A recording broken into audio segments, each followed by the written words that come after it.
Poder sentar, irmãos.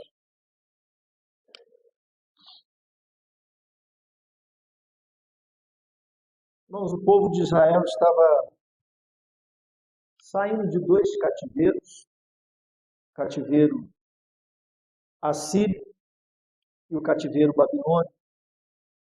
E o autor do livro de Crônicas quer resgatar a história e as promessas de Deus para essa nação. No início do livro de 1 Crônicas, nós temos cerca de 600 nomes sendo citados.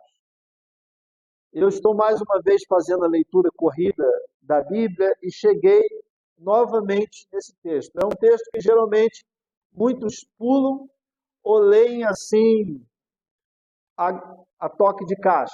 Né? E eu não vou mentir para os irmãos, às vezes eu também leio a toque de caixa, porque são muitos nomes.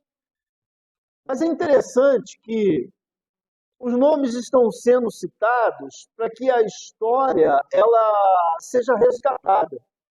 Se você abrir a sua Bíblia no Evangelho de Mateus, você vai ver que toda a genealogia até chegar a Jesus está ali constando no livro de Mateus e também em outros evangelhos.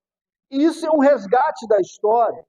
E isso é saber os fundamentos, as raízes. Eu não sei se você se interessa por isso, não é? Eu não sou muito afeiçoado, mas a Franciane ela vive revirando na internet para achar e encontrar as histórias dos seus antepassados. E já chegou, acho que no Triavô, alguma coisa assim. Já passou o continente, irmão, já está do outro lado do continente, porque ela já descobriu quem foi, né, o ancestral que veio da Itália para o Brasil. Mas lá atrás, os autores bíblicos, o povo de Israel, já se preocupava com isso. E até aí tudo bem. Mas o interessante, irmãos, é que nessa genealogia enorme de 600 nomes, um para a história. Para contar em 2 versículos que ele foi excelente. E por que ele foi excelente? Porque ele buscou a Deus em oração. Irmãos, eu sei que a vida é corrida para todos nós. Eu sei que é difícil a gente arrumar tempo para muita coisa, mas eu também sei que a gente sempre consegue um tempo para aquilo que a gente julga importante. O que nos falta, às vezes, não é tempo, às vezes o que nos falta é prioridades. E Jesus disse que, porventura, quando o Filho do Homem voltar, encontrará fé na terra. Irmãos, nós não temos dimensão e não podemos imaginar a força que tem um joelho que se dobra, uma voz que se ergue aos céus e que fala com o Eterno. Eu estava ali, irmão, estava pensando que uma parte considerável do ministério de oração dessa igreja já está se reunindo nos céus. Quantas vezes, em dias de manhã, por semana, se reunia aqui eu, irmã Valinda, irmã Maria, irmã Rita, que hoje está cuidando do esposo que está acamado. E eu fico preocupado, irmãos, porque eu vejo que a gente faz muita coisa, mas ora pouco. Eu vejo que a gente se ocupa com muito trabalho e ora muito pouco. E a gente corre um grande risco de achar que a gente resolve a vida com a força do nosso braço. Eu já disse aqui mais de uma vez que um dos versículos mais mal interpretados da Bíblia é Jeremias 17:5. Maldito o homem que confia no homem. Não é maldito o homem que confia no outro homem. É um maldito homem que confia em si mesmo, na força do seu braço. E às vezes a gente vai, irmãos, criando atividades para a igreja, ou criando demandas para a vida, achando que é a gente que vai resolver. A gente vai empurrando Deus para fora, para escanteio da vida, achando que a gente vai resolver. Muitas vezes a gente prioriza uma porção de coisas e deixa Deus em segundo plano. E prioridade, irmão, só tem uma. Se estiver em segundo lugar, já não é prioridade mais. Eu já falei também com os irmãos aqui, e também muita coisa que eu falei, eu já falei, né? Porque quase 22 anos aqui, né? Não tem como ser inédito toda hora. Mas, às vezes as pessoas botam, não, é Deus, família, trabalho, igreja. Irmãos, baboseira. A palavra de Deus tem uma diretriz. Busque a Deus em primeiro lugar. E todas as demais coisas serão acrescentadas. É Deus quem vai me dar a sabedoria para saber o que e quando dar atenção. Jabes, irmãos, ele não é um rei, ele não é um príncipe, ele não é um nobre, ele não é rico, ele não exercia o cargo de profeta, ele não era um sacerdote, ele era um homem comum, mas que buscou a Deus em oração. A biografia bíblica dá um destaque não à vida de Jabes. A gente não sabe nada da vida de Jabes, a não ser o que esses 2 versículos dizem, que quando ele nasceu, ele trouxe dores à sua mãe. E o nome Jabes quer dizer exatamente isso, o que causa dores. E talvez fosse uma estigma que ele carregava com ele. Eu sou aquele que carrega dor. Eu sou aquele que traz dor. Mas ele não permitiu, irmãos, que o nome dele definisse quem ele seria ou quem ele ia ser. Ele, do lugar que você nasceu, não define quem você vai ser. A sua paternidade ou maternidade não define quem você vai ser. Teve gente que teve pais horrorosos e se tornaram pessoas maravilhosas. E teve gente que teve pai maravilhoso, mãe maravilhosa, e se tornou horroroso na vida. Não define. O que define, pastor? As escolhas que a gente vai fazer e do lado de quem a gente vai resolver andar. E quando eu digo ao lado de quem eu vou decidir andar, é porque, irmãos, quem anda com Deus não vai querer andar em mal companhia, porque sabe que Deus está contigo, com ele. Imagina você que respeita seu pai, você que respeita sua mãe, se ela resolvesse, ou se ele resolvesse andar contigo 24 horas por dia, será que você se meteria nos relacionamentos ou nas enrascadas que você se mete? Ninguém aqui tem um tutor 24 horas. Não, mano. Mas o Senhor Jesus disse, eis que estou convosco todos os dias. Ele está. Quando ninguém está, ele vai onde ninguém é capaz de ir. E ele resolve o que ninguém é capaz de resolver. Qual a importância da oração, irmãos? Por que Deus considera tanto pessoas que oram? Um pensador cristão disse que nenhum cristão é maior do que sua vida de oração. Não existe oração errada. Errado é não orar. Até porque a palavra de Deus diz que o Espírito Santo de Deus corrige as nossas orações. Intercede por nós com gemidos inexprimíveis. E eu me lembro da história do pai que quando chegou o filho bem pequeno, 6, 7 anos, e o pai chega na beira do quarto assim e vê o menino ajoelhado e pensa, está orando. E aí eu escuto o menino, e o menino está assim, A, B, C, D, E, F, G, H, I, J. E o pai não entendeu nada. Esperou o menino terminar, e quando o menino disse amém, ele falou, filho, você estava orando? Estava, pai. Mas ação diferente a sua, filho, não entendi nada. Aí ele falou, pai, é que eu não sabia direito o que eu ia pedir a Deus, então eu entendi que se eu desse as letras para ele, ele montava lá as palavras e ele me dá aquilo que eu preciso. Irmãos, que coisa sensacional. Porque a gente não sabe o que precisa. Deus sabe aquilo que a gente precisa. E orar é confiar nele. Não é impor a Deus a minha vontade, mas é crer que a vontade dele vai ser o melhor para a minha vida.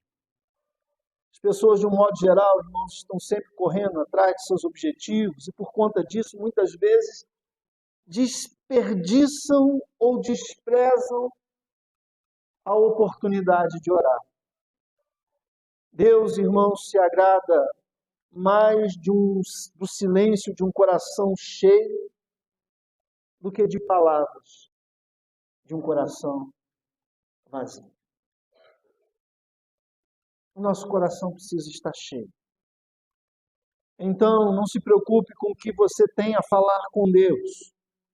Porque se o teu coração estiver cheio dele, às vezes até o teu silêncio já é uma oração. Porque a gente tem uma convenção nossa de oração, irmãos, que vale. Mas olha, oração é vida vivida. É eu entender que onde eu estou, Deus está. É eu entender que Ele está todo o tempo escrutinando, ou seja, vendo, analisando o meu pensamento. Por isso que a oração do salmista é tão pertinente no Salmo 139, versos 23 e 24. Sonda, meu Deus, conhece e prova o meu coração, os meus pensamentos, vê se há em mim algum caminho mau e guia-me pelo caminho eterno. Quando você age, você colhe os frutos do seu trabalho. Quando você ora, é possível que você colha os frutos do trabalho de Deus sobre a sua vida. O que você prefere? Colher os frutos do teu trabalho? Ou orar a Deus e colher os frutos de uma vida de oração? Deus não tem preferidos, irmãos. Eu penso que Deus tem íntimos, pessoas que estão conectadas com Ele. Não é preferência, é intimidade. Jesus tinha cerca de 500 discípulos. Entre os 500 discípulos, ele tinha 12 apóstolos. Mas entre os 12 apóstolos, ele tinha 3 que nos momentos mais agudos da vida de Jesus estavam com ele. Pedro, Tiago e João. Mas tinha um, irmãos, que a Bíblia o chama de discípulo amado, ele reclinava a cabeça sobre o peito de Jesus. Intimidade. Imagina um pai que tem 10 filhos. Ele ama os 10. Ele trabalha pelos 10. Mas tem um dos 10 que gosta dele. Então os 9 vão brincar, mas o que gosta dele está ali do lado. Pai, como é que faz isso? Pai, eu admiro o senhor é bom nisso. Quero aprender com o senhor. Os 10 vão continuar sendo amados, mas aquele, com certeza, vai se assemelhar mais ao Pai. Então, onde o Pai vai, ele vai. O que o Pai come, ele come. O que vem na mão do Pai passa também pelas mãos dele. O Pai não gosta mais dele. Não. Ao contrário. É ele quem gosta mais do Pai. Por que tem algumas pessoas que são excelentes? É porque o pai gosta mais? Não. É porque ele ou ela resolveu gostar mais do pai. O pai sempre está disponível. Lembra da parábola do filho pródigo? Até porque estava em casa, que reclamou que nunca tinha ganhado nada do pai, o pai disse: filho, tudo que é meu é teu também. Então, ao invés de reclamar que tem gente que recebe mais do que você, que tem gente que ganha mais, que tal você ficar mais perto de quem pode te dar tudo que você precisa? Qual é o modo correto para orar? Qual é a oração correta que a gente tem que fazer? Quais as palavras certas que a gente tem que dizer para Deus? Não tem método de oração.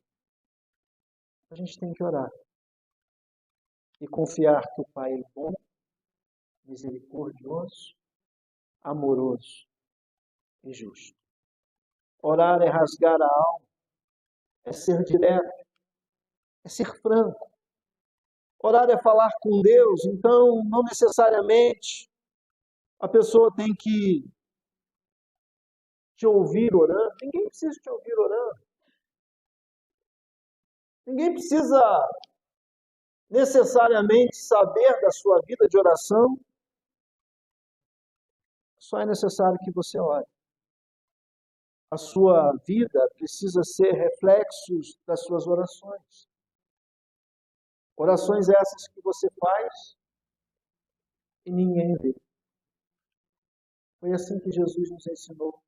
Mateus 6,6. Mas tu, quando orares, entra no teu aposento e, fechando a porta, ora o teu Pai. E o Pai que está em secreto, o teu Pai que te vê secretamente, te recompensará. Sem medo, sem esconder nada, porque Ele sabe tudo. É lá. É lá que a gente deve estar. O que faz ou fez a diferença na vida de Jabes? A oração. Ele orou. E é melhor ser conhecido nos céus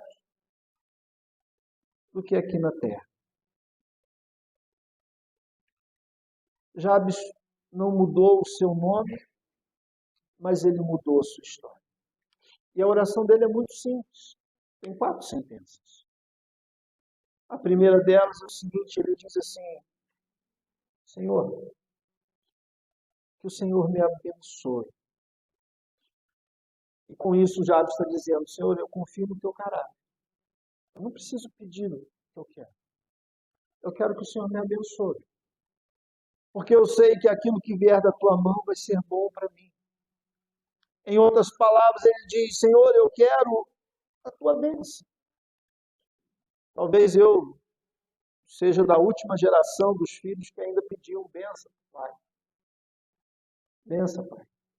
Bênção. Estava nem certo no português, mas estava certo na intenção. Porque a gente tem que pedir bênção para quem pode realmente abençoar a nossa vida. A palavra bênção, ela quer dizer o seguinte: olha, você está liberado para prosperar. Me abençoa aí, pai. Me abençoa aí, mãe. E quando ele diz bênção, ele está dizendo assim: meu filho, você está liberado para prosperar, para avançar na vida. Jabes deixou nas mãos de Deus a natureza da bênção. Ele só queria a bênção de Deus. O que vai vir, Senhor, é com o Senhor. Eu confio no Senhor. O segundo pedido: Senhor, que o Senhor alargue as minhas fronteiras. Ele não é um acomodado da vida. Ele não quer nada de mão beijada. Ele quer viver e quer conquistar. Ele não quer estar numa zona de conforto. Ele pede fronteiras largas. E quem pede fronteiras largas também está pedindo para ser desafiado. Aliás, tome muito cuidado com aquilo que você pede. Se você pedir sabedoria, Deus vai te dar uma porção de problemas para você resolver. Você não quer sabedoria? Lembra de Salomão? Salomão pediu sabedoria. Que é a primeira coisa que apareceu? Duas mulheres reivindicando a maternidade de um filho. Problema para resolver. Ah, Senhor, me dá paciência. Ó, vai vir conflito. Você não está pedindo paciência? Para você exercitar.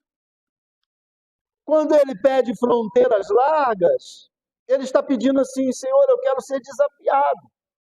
E eu estou pronto para os desafios. Terceiro pedido, que a tua mão vá comigo. Ele não quer presente. O que ele quer? Presença. Uma música que eu gosto muito, e essa não é do Sérgio Lopes, é do Nani Azevedo. Tu és minha cura, Jesus, és meu abrigo.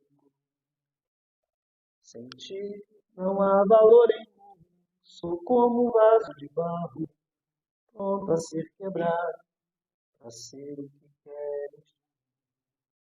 A tua presença é tudo que eu preciso. A tua presença é o meu maior valor. Atrai o meu coração. Presença. Lembra de Moisés? Deus diz, ó, Senhor, o Senhor diz para ele, Moisés, vai com esse povo. Vai com esse teu povo. Moisés, não, Senhor. Se o Senhor não for conosco, a gente não vai. A gente não quer nada se a tua presença não estiver na nossa vida. Jabes, ele pede, Senhor, que tu vá, que a tua mão vá comigo. Eu quero a tua bênção, eu quero a tua mão. E o quarto e último pedido, que o Senhor me livre do mal. Do mal externo, mas do mal interno. Esse mal que teima em nos habitar. Esse mal que teima em nos roubar a paz. Uma oração que mudou uma história. Sabe por quê? Porque oração muda história. E a oração pode mudar a tua história. Eu queria te convidar a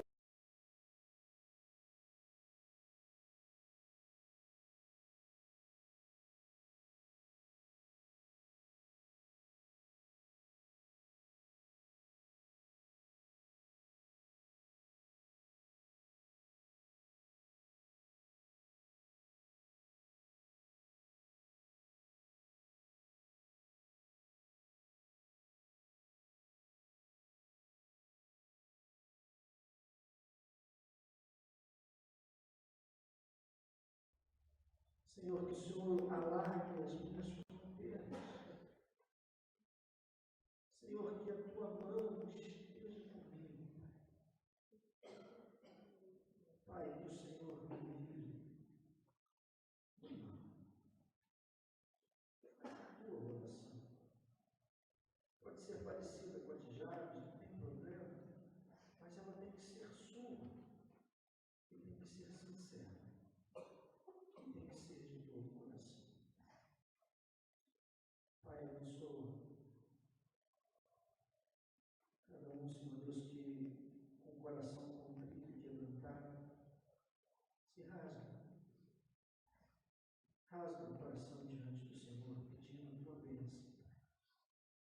Ó Pai, num mundo tão secularizado, onde todo mundo acha que por sua própria conta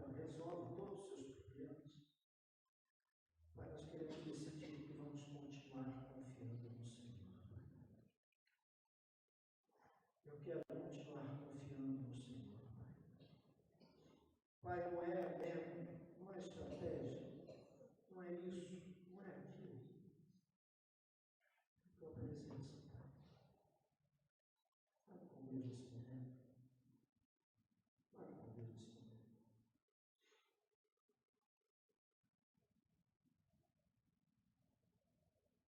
Se nessa hora você quer se comprometer a andar do lado dele e fazer da tua vida uma vida de oração, eu queria te dar essa oportunidade.